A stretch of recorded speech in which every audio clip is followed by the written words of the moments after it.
Welcome to today's podcast, and into one of the most transformative periods in recent American economic history. I'm Shane Constantinople. And I'm David Rutherford. Shane, the data we're about to discuss is truly remarkable. It's reshaping the entire global economy in ways nobody predicted. President Trump secured 312 electoral votes in 2024. We're talking about Chinese tariffs reaching 51.1%, a temporary GDP contraction, and healthcare costs approaching 18% of GDP. David, where should we start unpacking this economic transformation? Let's begin with the elephant in the room, the US-China trade war. It's fundamentally reshaped global economics. When you consider the ripple effects through supply chains and household budgets, we're looking at one of the most dramatic economic transformations in recent history. Let's break this down piece by piece. The average American household is now paying about $2,800 more annually because of these tariffs. And here's what's really concerning. It's hitting lower-income families the hardest, with them bearing about $1,300 in pre-substitution losses. Well, that explains why we're seeing such dramatic shifts in consumer behavior. But what about the bigger economic picture? So here's where it gets interesting. These tariffs briefly spiked to an astronomical 126.5% in May 2025. It took some serious diplomatic maneuvering in Geneva to bring them back down to current levels. And that's affecting more than just prices, right? We're seeing entire supply chains reorganize. Exactly. Vietnam's share of U.S. imports doubled from 2 to 4% between 2017 and 2022. Vietnamese furniture exports to the U.S. jumped 48% year over year. Mexico and India have emerged as other major beneficiaries. But here's what concerns me, Shane. Much of this represents Chinese transshipment, rather than genuine supply chain relocation, right? You've hit on a crucial point. There's an estimated $158 billion discrepancy between U.S. and Chinese trade data. It's basically economic hide-and-seek. Companies are routing goods through third countries to avoid tariffs. So we're not just seeing a trade war, we're seeing a complete reorganization of global trade flows, with all the complexity that entails. Speaking of complexity, David, let's look at how this is affecting the broader economy. That first quarter of 2025 GDP contraction of 0.5% had everyone holding their breath. Here's the resilience of the American economy. We rebounded to 2.6% growth in the second quarter. The full year 2024 growth rate was 2.8%, and the Fed projects 1.7% for 2025. The employment situation seems to be a real bright spot. Unemployment at 4.1% is near historical lows, isn't it? While unemployment is holding steady at 4.1%, labor force participation is still stuck at 62.3%. That's well below where we were before the pandemic. And that's creating some interesting dynamics in wage growth and inflation, isn't it? That's what most Americans feel in their daily lives. There's good news there.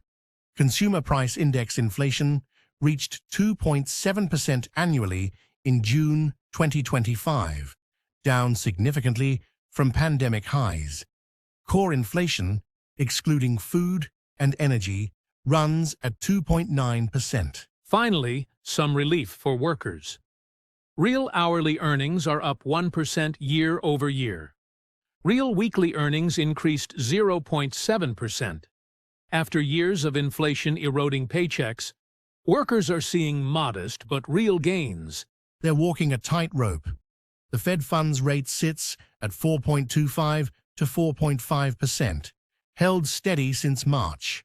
Markets expect 2 quarter-point cuts in the second half of 2025, but they're balancing growth concerns against persistent inflation pressures. David, Let's talk about how these economic conditions translated into political outcomes. The 2024 election results were remarkable.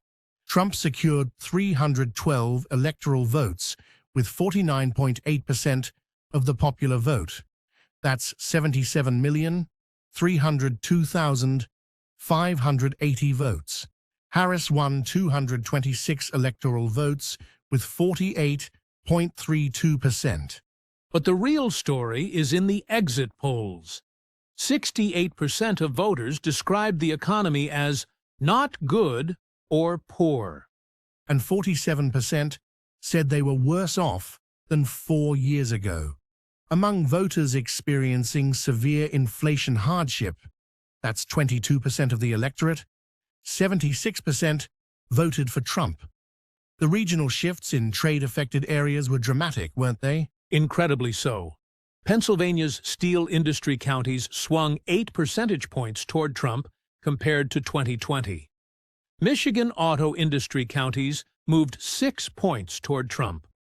The correlation between manufacturing employment and Trump vote share reached 0.74. That's an extraordinarily strong correlation. What about traditional Democratic constituencies? That's where we see the realignment. White non-college voters supported Trump at 69%. But here's the shocker. Union households, traditionally Democratic strongholds, gave Trump 45% support, up from 40% in 2020. And agricultural states? They were hit hard by retaliatory tariffs, yet Trump won 77.7% of farming-dependent counties. Over 100 farming counties delivered margins above 80%. 82% of soybean farmers supported Trump based on future policy promises rather than past impacts. Let's dive into the tax system, Shane.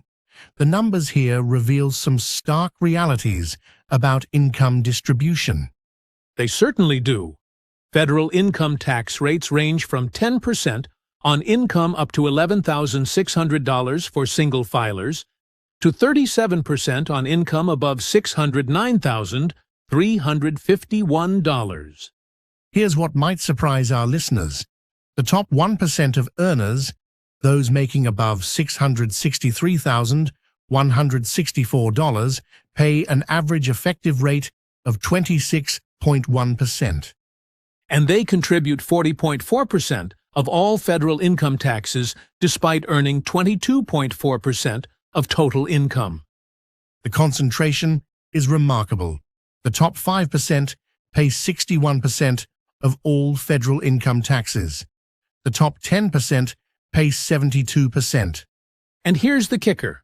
The top 50% pay 97% of all federal income taxes. The bottom half contributes just 3% while earning 11.5% of total adjusted gross income. July 2025's One Big Beautiful Bill Act made significant changes, particularly to the SALT deduction.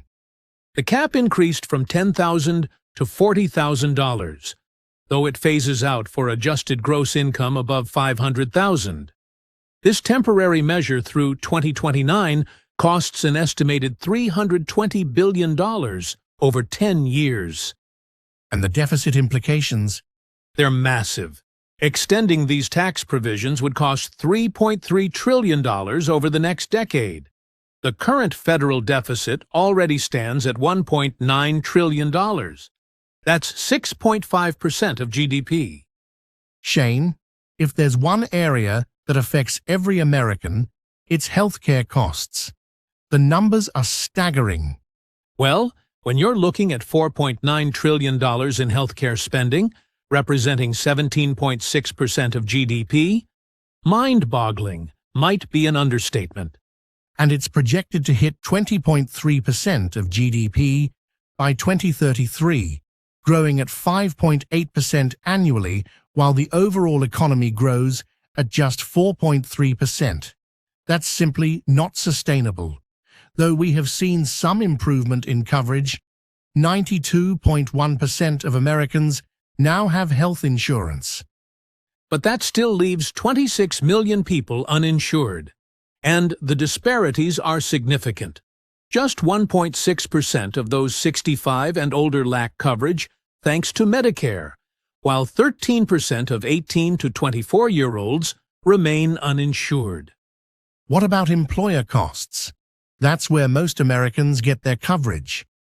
Average annual premiums reached $8,951 for single coverage and $25,572 for family coverage in 2024.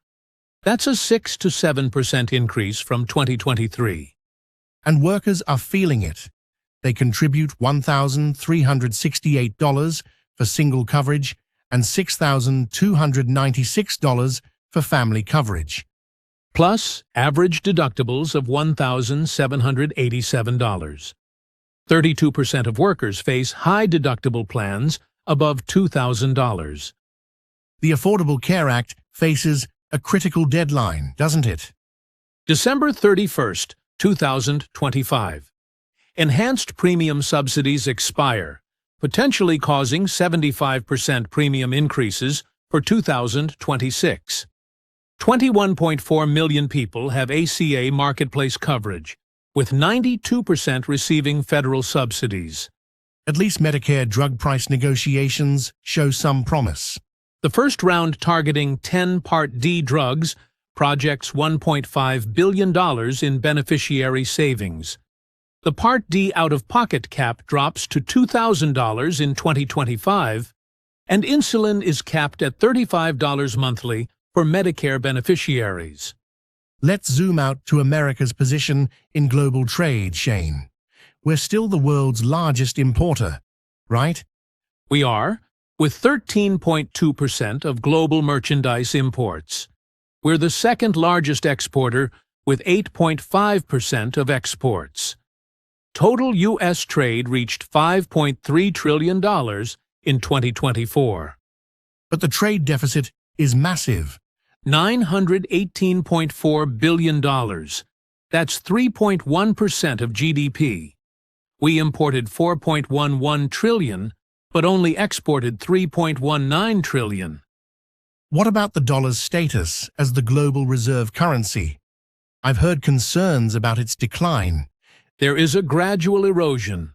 Foreign central banks hold 57.8% of reserves in dollars as of fourth quarter 2024, down from 66% in 2015. It's the lowest level since 1994. But the dollar still dominates actual transactions, doesn't it? Absolutely. 88% of global foreign exchange transactions involve the dollar. 54% of international trade is invoiced in dollars. The reports of the dollar's demise are greatly exaggerated. Which countries contribute most to our trade deficit? The EU represents the largest deficit at $235.6 billion. China, despite the tariffs, still accounts for $295.4 billion. Japan shows $68.5 billion, and India's deficit reached $45.7 billion. At least foreign direct investment remains strong. Very strong. The U.S. attracted $76 billion in first quarter 2025 FDI, up 31% from fourth quarter 2023. Our total FDI stock of $5.4 trillion represents 26% of global inward investment. Looking at all these numbers, where do you see this heading? The working class shift is particularly striking. Democratic support among voters earning under $50,000 dropped from 63% in 2008 to 48.5% in 2024. And the education divide has become a chasm. Non-college educated voters went from an even split in 2012 to supporting Trump over Harris 2-1 in 2024. The demographic shifts are equally dramatic. Hispanic voters, Biden's 25-point margin collapsed to just 3 points for Harris. Black voters' Trump support nearly doubled from 8 to 15%. These are seismic shifts in American politics. And power has shifted too, hasn't it? Trade authority has moved from Congress to the executive branch. Dramatically so. Average applied U.S. tariff rates rose from 2.5 to 27% by April 2025, all under executive action. Tariffs now represent 5% of federal revenue compared to 2% historically. Shane, as we wrap up, let's talk about how economic nationalism has reshaped American politics. The transformation is profound.